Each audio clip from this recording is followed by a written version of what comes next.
एक समय की बात है जब एक रुरु मृग हुआ करते थे। इस मृग का रंग सोने की तरह, बाल रेशमी मखमल से भी अधिक मुलायम और आंखें आसमानी रंग की होती थी। रुरु मृग किसी के भी मन को मोह लेता था। यह मृग अधिक सुंदर और विवेकशील था और मनुष्य की तरह बात कर सकता था। रुरु मृग अच्छी तरह जानता था कि मनुष्य एक लोभी प्राणी है, फिर भी वह मनुष्य के प्रति करुणा भाव रखता था। एक दिन रुरु मृग जंगल में सैर कर रहा था, लेकिन तभी वह किसी मनुष्य के चिल्लाने की आवाज सुनता है। जब वह मौके पर पहुंचता है तो उसे नदी की धारा में एक आदमी बहता हुआ नजर आता है। यह देखकर मृग उसे बचाने के लिए नदी में कूद पड़ता है और डूबते व्यक्ति को उसके पैर पकड़ने की सलाह देता है, लेकिन वह व्यक्ति उसके पैर पकड़कर मृग के ऊपर ही बैठ जाता है। अगर मृग चाहता तो उसे गिराकर पानी से बाहर आ सकता था, लेकिन उसने ऐसा नहीं किया। वह स्वयं तकलीफ सहकर उस व्यक्ति को किनारे तक ले आता है।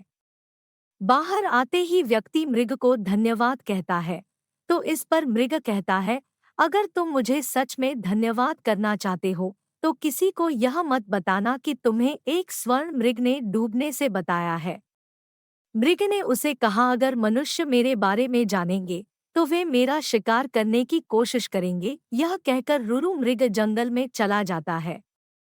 कुछ समय बाद उस राज्य की रानी एक सपना देखती है जिसमें उसे रुरु मृग दिखाई देता है। रुरु मृग की सुंदरता को देखने के बाद रानी उसे अपने पास रखने की लालसा करने लगती है। इसके बाद रानी राजा को रुरु मृग को ढूंढकर लाने के लिए कहती है। राजा बिना देरी किए नगर में ढिंढोरा पिटवा देता है कि जो कोई भी रुरु मृग को ढूंढने में मदद करेगा उसे एक गांव और 10 सुंदर युवतियां इनाम में दी जाएंगी।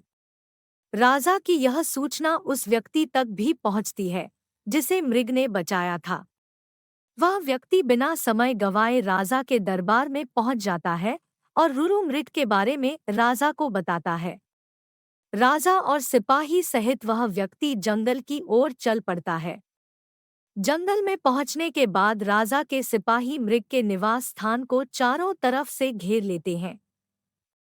जब राजा मृग को देखता है तो खुशी से फूले नहीं समाता, क्योंकि वह मृग बिल्कुल वैसा ही था जैसा रानी ने बताया था।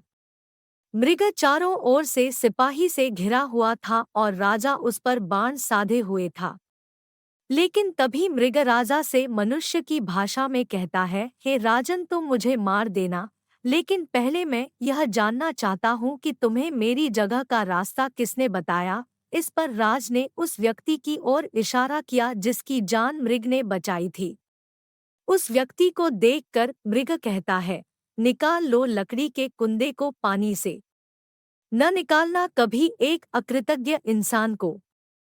जब राजा ने मृग से इन शब्दों का मतलब पूछा तो मृग ने बताया कि उसने इस व्यक्ति को डूबने से बचाया था। मृग की बातें सुनकर राजा के अंदर की इंसानियत जाग गई। उसे खुद पर शर्म आने लगी और क्रोध में उस व्यक्ति की ओर तीर का निशान कर दिया। यह देखकर मृग ने राजा से उस व्यक्ति को न मारने की प्रार्थना की। मृग की दया भावना देखकर राजा ने उसे अपने राज्य में आने का निमंत्रण दिया। मृग राजा के निमंत्रण पर कुछ दिन राजमहल में रहा और फिर वापस जंगल लौट गया। कहानी से सीख। इस कहानी से हमें यह सीख मिलती है कि हमें किसी का एहसान कभी नहीं भूलना चाहिए, चाहे वह इंसान हो या जानवर।